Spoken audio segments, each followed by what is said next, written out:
Deuxième.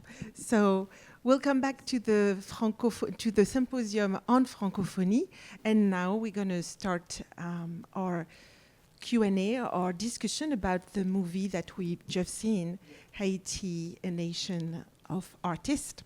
So my first question for you, Monsieur Constant, what was the inspiration for producing this impactful documentary?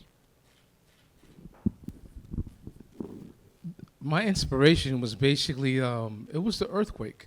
I saw all these negative images and I saw Haitians not having, they basically was showing them in a way that they didn't have any agency. And me being a Haitian American, I wanted to show that. So that was the reason. And to change the narrative of Haiti, like the line that you hear of Haiti is the poorest nation in the Western Hemisphere. So that's why I chose the name Haiti's the Nation of Artists. And when I went to Haiti, I experienced that. Like art was everywhere, from leaving the airport to going to Port-au-Prince. They have streets lined up with art, and you've become an art lover. I was studying it for a year, but it's something to see. It's like really going to see a Mona Lisa, like up front. Not just like you read it you've seen it in a book. So when you're there and you see these great artists. It was just really inspiration, and it was life-changing. How long did it take you to produce the documentary? Most documentaries, they take a long time. So this one took 10 years. Getting the archives, getting in the trust, building your ecosystem, and working for other people. Like I worked on the Tom Bradley documentary. And I learned the importance of archives. So when I went to speak to the Haitian Art Society, I was like, I only shot film, shot it in the 2000s. So I need that archives from the 40s and 30s that the Haitian Art Society had. But at least I had a proof of concept. I had a short film. I said, if you want me to bring Haitian art to another level, I need the video. And I knew Pascal, who's Kareem's husband. They're all families, basically, who own all these archives, all these Haitian families. So they want to give their archives to show a different image of Haiti. So I think that was what I learned. I tried to work on the Archie Chapman documentary when I was at CSUN for undergrad. But when I found it was thousands of dollars per second, then it made me start archiving stuff and shooting stuff because I knew the value. Like if it was civil rights footage, you would have to spend so much, but I'm lucky that these families were generous, and these owners, these collectors, most of them were non-Haitian, but they had a passion of Haitian art. So that really helped of me being able to, I think bringing the documentary to another level. So you mentioned the ecosystem. So how important do you think creating an ecosystem to tell authentic Haitian narratives in art and culture is? I think it's really important. I actually took the ecosystem idea from tech. There's a lady who runs the Haiti Tech Summit, and it's connecting education, business, and government. And that's what the nonprofit, Haiti's International, it gets contracts for the government from local city government. I'm a member of the Hollywood Chamber of Commerce, so I get grants and funding from local business and I'm educator. So I was like, oh, this is all in one. So it was like, I met somebody who was like a tech ecosystem builder, and she was Haitian. And I was like, how do you create an ecosystem? Then when she told me it was education, business, and I was like, oh, I do have that. It was just like getting these entities to trust you. But I was lucky that most of, like Edward Duval Curry, he has his own studio in Miami. When I called him, he was like, come down and interview me. So I saved money up for like a month and went and interviewed him in Miami because another, Getty Feline, another Haitian filmmaker, she's a woman filmmaker, she was like, who's your star? It's great that you shot. So then I had to go interview the guy in Miami and Ingalls in Brooklyn because he did a show for the London Biennale. So it's like trusting your community. Or just like when I have a screening, you always get somebody to give you a new viewpoint, a new way to market the film. Like, Dice just talking about like put it in a university in Haiti. I was like, oh, I'm thinking of putting it in a hotel, but that would make sense, in OCOP to put it in a hotel. Or, there's so many ways when you have a creative community that kind of muscles you, there's so many ways. And just like tonight, how our collaboration has, has shown this film in so many different ways. So, does being a dual culture filmmaker as Asian American impact the stories you produce and the artists you uplift as a thought leader curator? Me being part of both communities, being Haitian and American, I look at it from a totally different context. Being in California, I look at it from a global context. I make sure all the films are subtitles, so we can go. From the beginning, the way that I'm shooting, I'm making sure that you have these intimate close-ups. I make sure I'm using the color, the bright colors. I make sure that it's inviting. And being a curator, you get to change the narrative. And Luggy, Jim Sweeters, when I was at CSUN, he goes, "Why don't you become a curator?" I was a film guy that was in art. Then I realized, he goes, that's storytelling. Just like you create the frame. So then, in addition of me having this thesis film, then I started bringing the art, and I called Karine. Karine has like a gallery for like, now it's 30 years. So I asked her to give her all her art books and all her art. We were able to bring her art. Then her husband was able to have an exhibition. So when you have a community that supports you, and I did the same thing here at PCC. I brought Pascal, showed this film. At the time, my film was just short, and we got to bring, then I started developing my collection because I thought I wanted to show realism. That's the difference. I wanted to show like our historical leaders. I wanted to show, not just abstract stuff. And it just gave, I don't know, when you have art in your home, it changes, that helps me to pick projects that uplift, my community and other communities. So I felt like, it's really important what you create, because that has power. And it takes you, like this film has, we've shown it at the Fowler, we showed it at Vassar College, it's been at the Haitian Embassy, it's been, at the, that's because me being a curator too. Like before I showed finished the film in 22, I was able to curate 4 films from the Haiti International Film Festival. So I think sometimes we focus on just the work. Sometimes the thought leadership is important. These thought leaders, these curators get these films into to these institutions and able to have, different conversations and have deeper dialogue.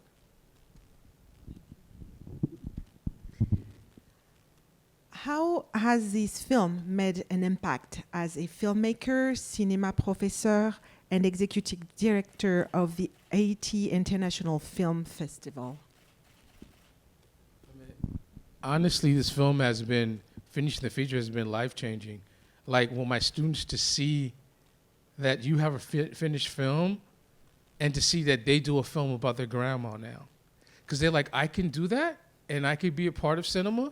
I could be a part of this master narrative, and my personal experience matters. So I think that, and I knew I couldn't fit completely in the Hollywood narrative of having one hero. So you just change, I think that's it's a hybrid of Hollywood and like third world cinema. But what's the question again? How has the film made an impact as a filmmaker, cinema professor, and executive director to the Haiti International Film? It has made me really authentic. Like when I'm not only telling my students about filmmaking, I'm showing the film. So I think that has been transformational, where they're like, oh, he actually, pursue, he's a filmmaker too. And it gave me credibility as executive director that I have a film that's touring.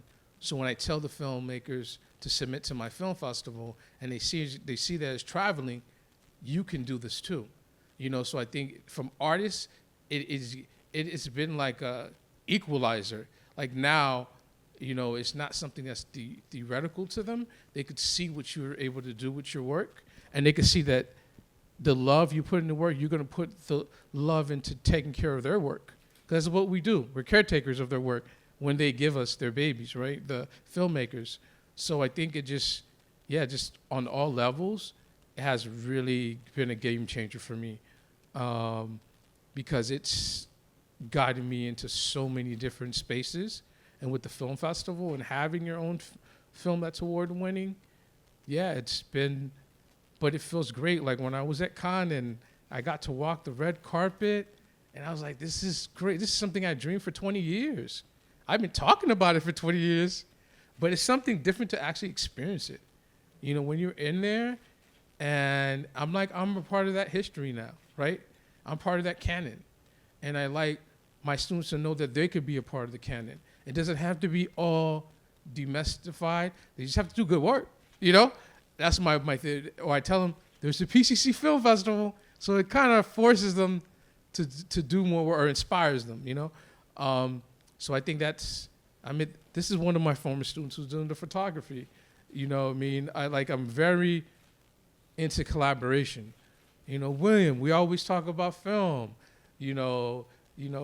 Dice, and it's like when you build this community, it will surprise you. It was Emmanuelle, like we've been talking about this, but just look at the truth. Like you put two minds together, and when you start working on a project, they did a great on the PowerPoint, and just like when you saw the decoration when you walked into the room, had the je ne sais quoi, that special thing, so, it's like film is a collaborative medium, so, yeah.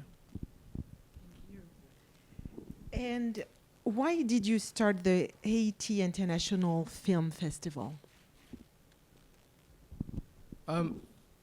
Similar to the film, it was because of the earthquake. I was tired of all the negative images, and I felt, since me being Haitian and being raised in Hollywood, I had both, both worlds. So, and I wanted to show another image of Haiti. I wanted to show something that was positive, that was realistic, and being able to do that and make other filmmakers' dreams come true. I remember when I got to film school, your film was like on YouTube, or I have a privilege because I went to film school that I was able to show my film, at different theaters. So I want other people, and then I want them to have their films, particularly in Hollywood. Like I have it at the Barnsdall Gallery Theater every year in Hollywood. So it was just like to say that we could be on this world stage. We're going to be at Cypress College. He had Joe, like this is your network. Joey had the exhibition. I met the art director, and now I'm having an exhibition there, and I think in October, and we're going to have another Haitian art show here at PCC. Maybe I think it's going to be September, the next month. So it's like, God, you put it in the world. Like I met Janet, and I was like, how do you have multiple shows? But you put that in the universe, and like, oh, I am going to have multiple shows. It's crazy when you put things in the universe. Maybe, there's so many different ways. When you have love and you have passion, and just like when I did the research, I bought every book that came out about Haiti or art or politics because I wanted to know, and I think it's, it's been great. It's still a journey that's going, and next game is to get it in public television. So we're gonna get it on public television, and and then I think we're gonna go to Portland, and there's a lab to produce start the treatment. So a couple like labs. But I was at the IDA, one of my mentor is Lynn Goldfarb. She was like, be a part of the IDA. And when I was in there, it taught me like filmmakers in Europe do a lot of labs.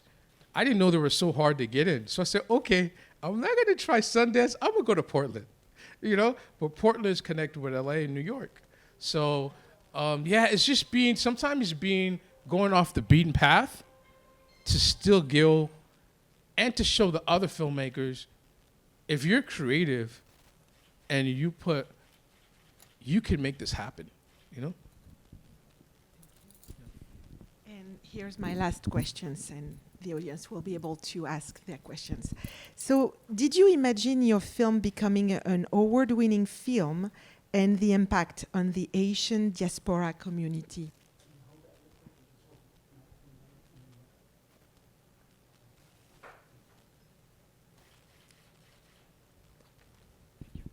Say the question again.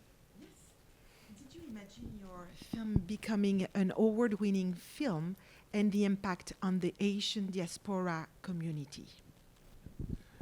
It was really, in this film, I gave my composer, my editor, I wanted them to put their creative juices in the film.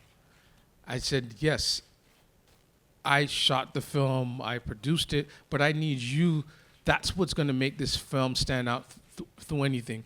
If you really put in my composer, he's African American, but I said, give me jazz. We don't have a lot of Haitian music, so give me jazz, and I'll be able to translate.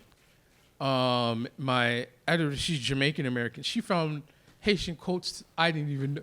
You know, like she would not talk to me for a month. I'm like, hey, like, you know, what's going on?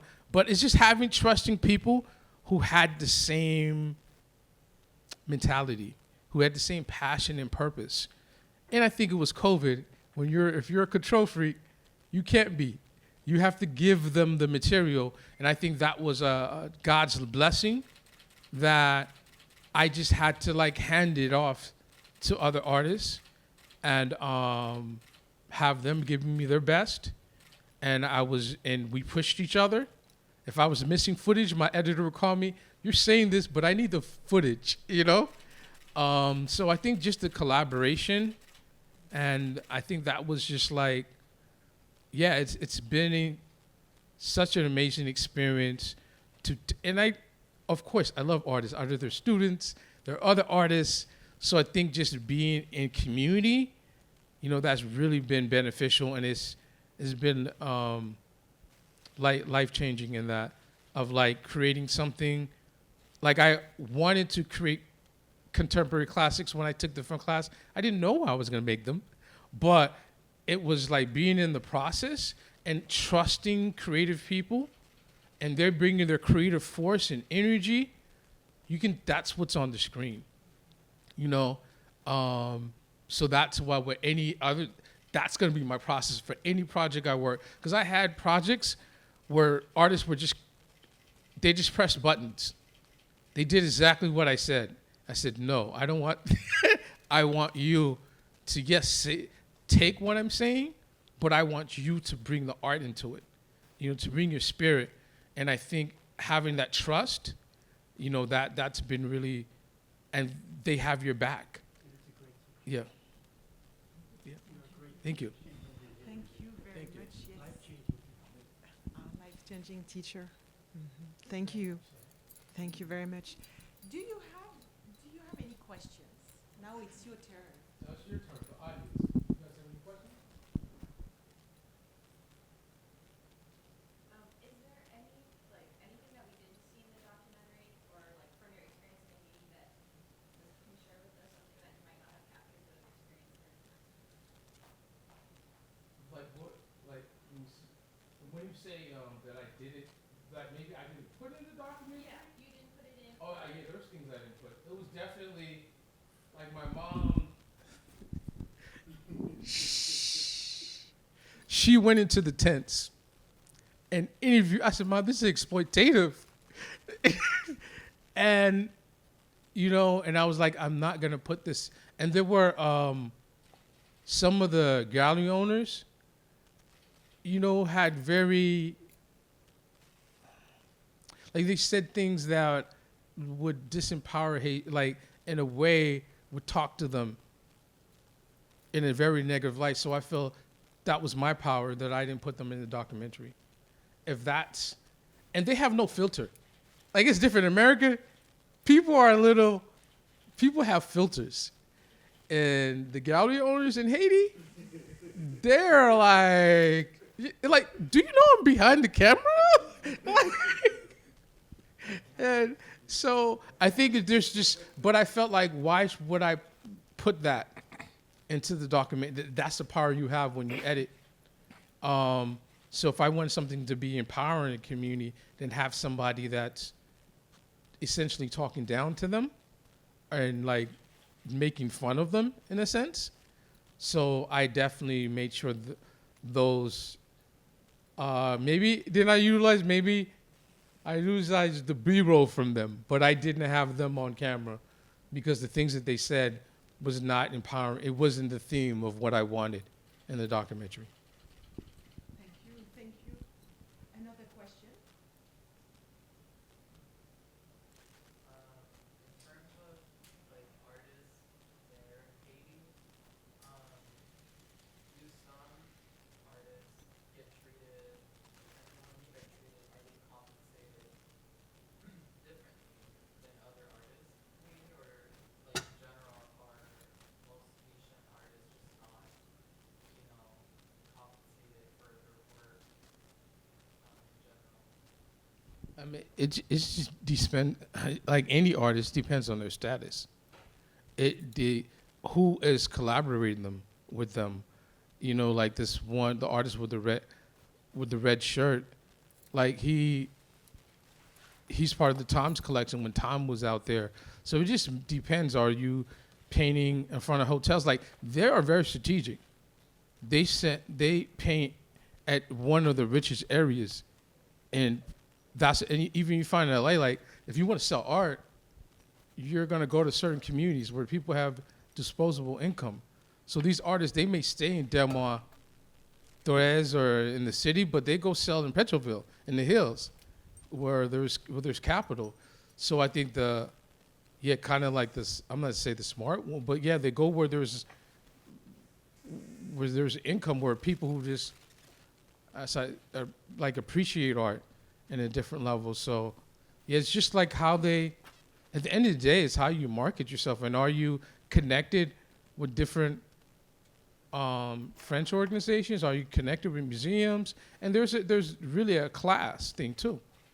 The sculptures, you're not really getting exhibited in galleries or even in Haiti, but you may get exhibited overseas. So it's just kind of like, what is your position and what is your class? But if you create great work, I think the collectors, the writers, they will find you. It's just like you have to just continue. You have to have a catalog of work. And I think some artists, they just want to create one thing. You just have to continue to create. Like the guys at Haiti, they inspire me. Like every day they're out there putting up their art, making different art. And it's just like, it's amazing. It's amazing how they just continue. But I think it's creating art there is a status too. If you can paint, you could write a good poem, you could it means you have class. I don't know, it allows you to navigate the society in different ways when you are creative.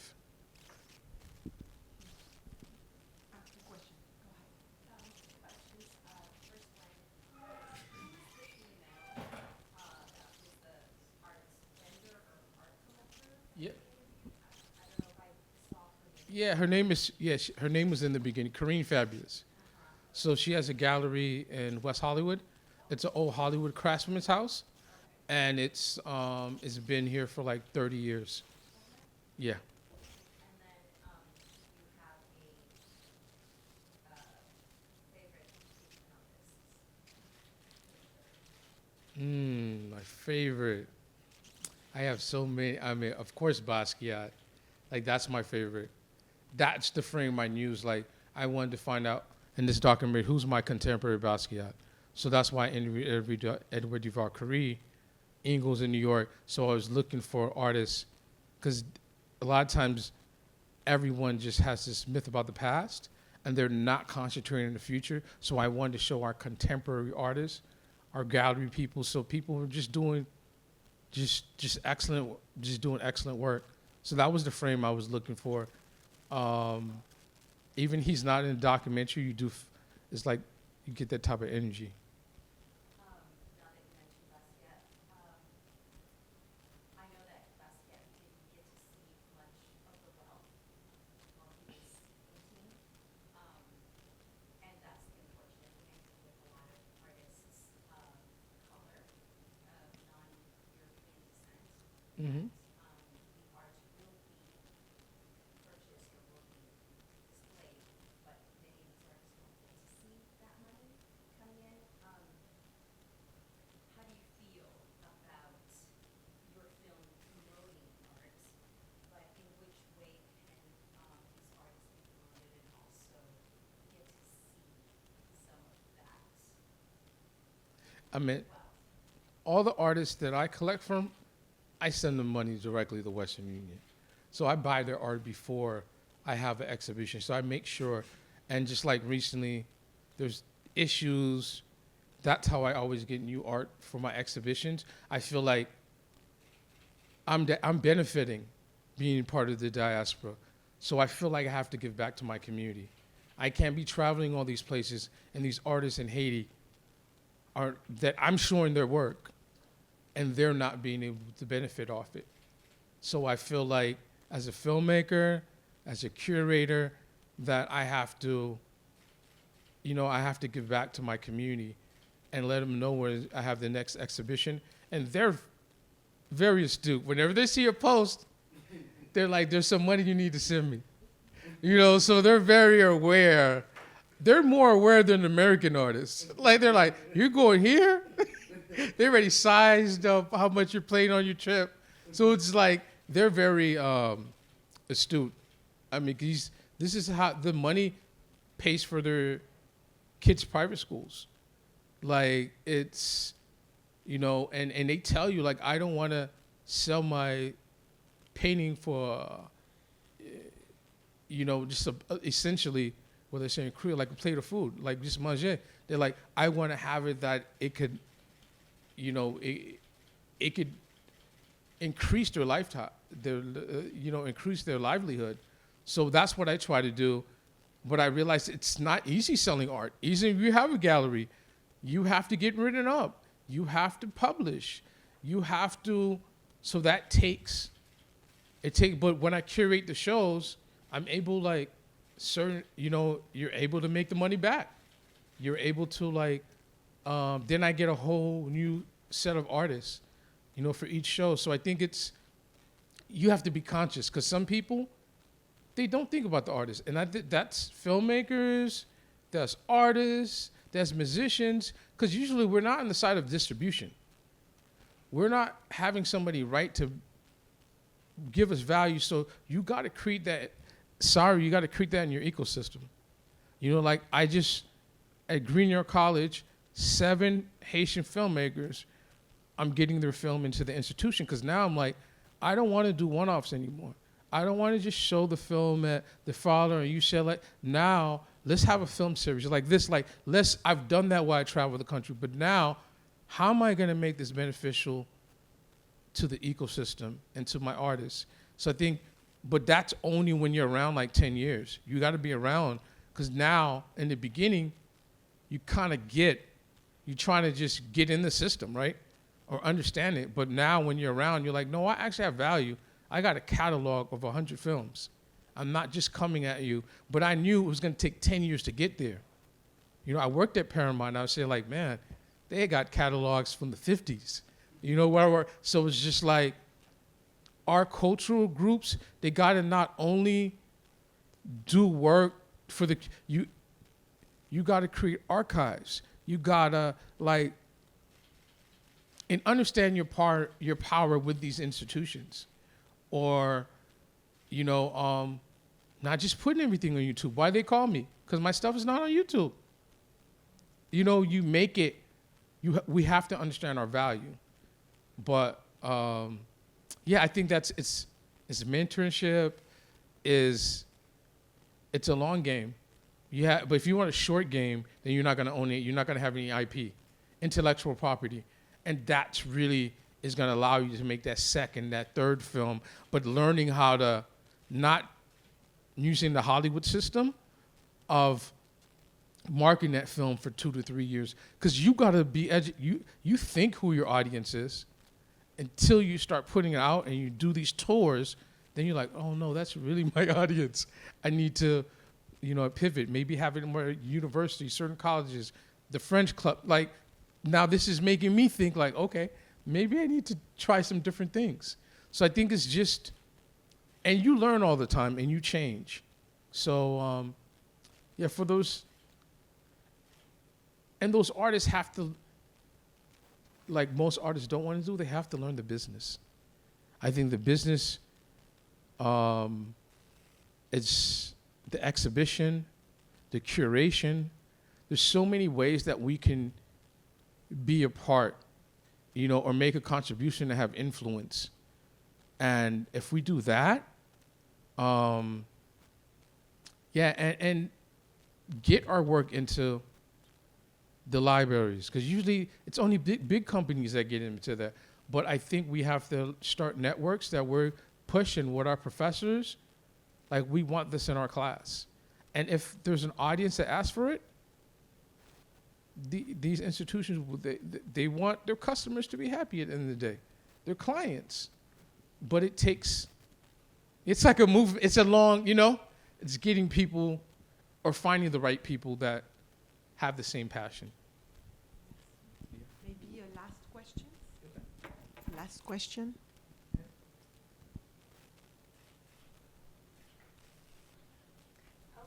Okay. This movie is so brand new still, and I know you wear a lot of hats,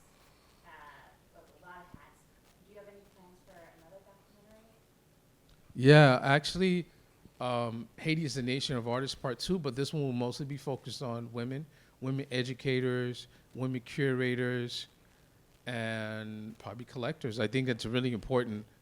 In me touring now, I'm meeting women who are artists, but have like art from the 1800s that I met, that I'm gonna have her in the show in Orange County. But these are the top, or curators are just like mind blowing, and I'm like, you need to be on your own podcast. And I met the person I know as a man. I have certain privileges, but like, she needs, no, I don't want her to go with me, because she needs to go by herself so people could know your greatness.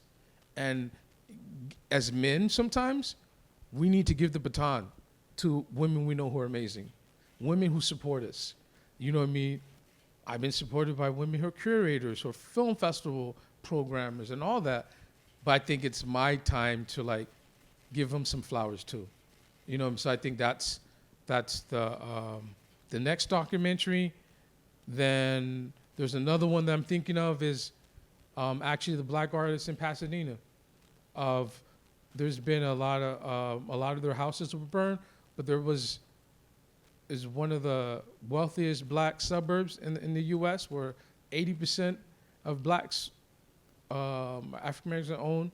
And in Pasadena, just to show that, like, that intergenerational, like, Black art community in Altadena. So me and Professor Johnson, we started talking about it, and she was telling me about Paul Williams, who was he was an architect. He did all these prominent homes in Beverly Hills, but at that time, Beverly Hills was a sundown state, so he could go work in the daytime, but by 6 o'clock, he had to be gone. So just that type of stuff. And I have another one, a narrative that I'm working on. It's called Dear Mama. It's Mama Chérie. So it's about my mom, about a Haitian woman that leaves an abusive relationship in New York and moves up. That's how I got to California. Moves to California, raises 3 children, and just against all the odds, raises her children and is successful. So that's the piece. That's another piece that I'm working on. So that's why I'm going to Portland to kind of like do these two, get myself in these labs. And there's another lab, so like 2-3 labs that I'm gonna be in that one in Portland. There's another one. So yeah, just give myself the time. Then I went to the Black Star Film Festival, and I met this I think she's a screenwriting professor. It's called Decolonization in Screenwriting. And I was like, I liked her approach because I feel like my Dear Mom is going to be a little intraditional, and I want to show like her growth of her being a dancer, of her. My mom was completely out of the box and was like, she wasn't like a traditional Haitian that was like, you're going to be a doctor, lawyer. She was like, do your art. I didn't have that. I had to tell her, Mom, I need a job. But I was like, this is great. I don't like this struggling artist life. She's like, it's okay. I'm like, no. There's certain, things I need to create or to be an environment to create. So, and I just kind of want to honor her in the project. My mom, she passed away. She went with me in Haiti. The lady that was in the red, that was my mom. So like every time I see, it's like I get to see her again. So that's the beautiful thing about cinema. Like you have so many memorable moments, and it's just been I teach film. I'm in this class, like Anne is in this class. It's my life. It's like, I teach, I make films. I curate other films. I watch films all the time. It's just something that you find that thing that you love and you do it. And you will find the money. Like I just got this grant for the Haitian Cinema for like $60K, $30,000 this year. And it was like somebody gave me an unrestricted grant because they see the work that you're doing. So then I'm like, okay, then I'm going to travel more and help more filmmakers and help more artists. So I think if you do the right work, you will have the resources if you have the right purpose and you have the right mentors, and I think that's, it's all that's really important. All right, and thank you so much for everybody coming out tonight. Merci un peu. Merci beaucoup. Merci.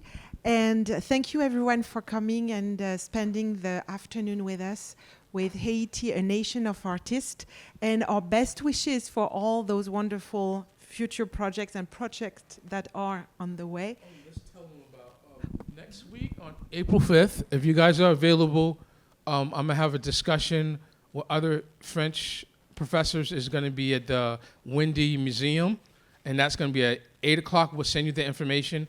I think 8 o'clock to 8:40, but it's going to be a whole day. It's called the Night of Ideas, and they do it in different cities. They do it in Atlanta, San Francisco, Los Angeles, where they bring all these like intellectuals, artists, but it's this celebration, the 200-year celebration of like the relationship between Haiti and France from 1825 to now 2025. So. And then we have, like 1804. And sometimes it's things you go after. I'm going to be on this podcast because I saw Marlene Dowd. She was on the podcast. And I was like, it was a book that she, on Henry Christophe, The Last Queen. So I reach out, then we end up having a 3-hour conversation. And sometimes you make your realities too because you pursue them. And that's how these things just continue to manifest because you put your energy, your spirit into it, and it will surprise you sometimes. Thank you so much. We will leave you on those wonderful words. Merci tout le monde. Thank you very much.